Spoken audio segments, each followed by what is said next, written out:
whole way along the south coast from Southampton to Bournemouth there in the distance.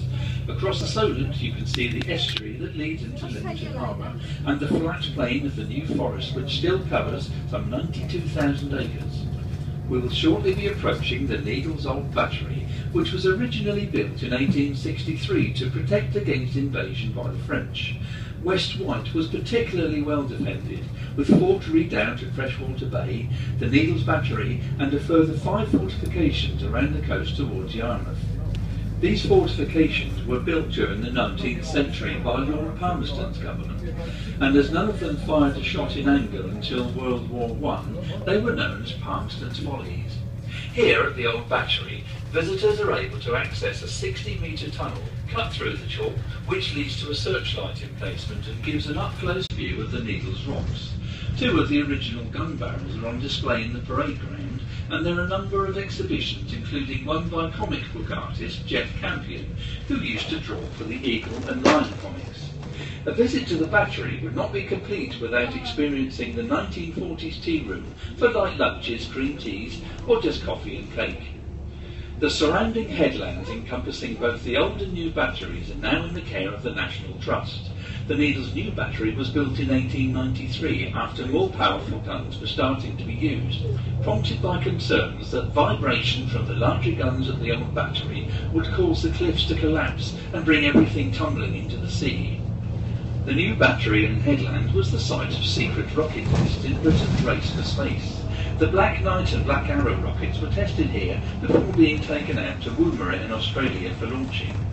Black Arrow 3 launched Prospero in October 1971, and it remains the only British satellite ever to be launched by a British rocket. Although no longer transmitting, it still passes overhead twice a day.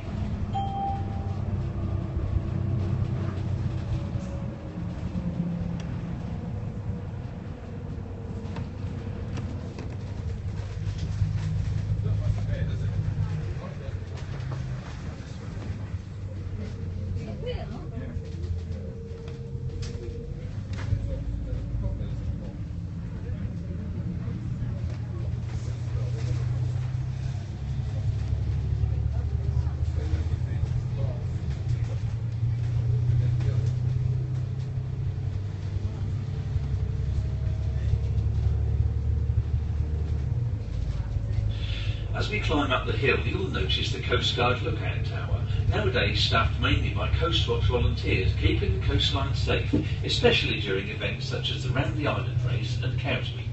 As we near the end of our journey up to the Needles, you will see the old Coast Guard cottages, now available from the National Trust for holiday letting. These cottages are named after 3 local shipwrecks, Pomone, Irex and Parvassi. We are now approaching the turning point in the underground rooms of the Needles New Battery. This houses an exhibition about the history of the rocket test site, which is free to enter, and there is also a small refreshment kiosk selling ice creams, drinks and snacks. If you follow the road round the corner beyond the turning circle, the remains of the rocket testing gantries and Needles viewpoint can be found. At this point, we are about 120 metres or 400 feet above sea level. Buses depart from here every 30 minutes, at 30 minutes past and on the hour, the last bus departing at 5:30.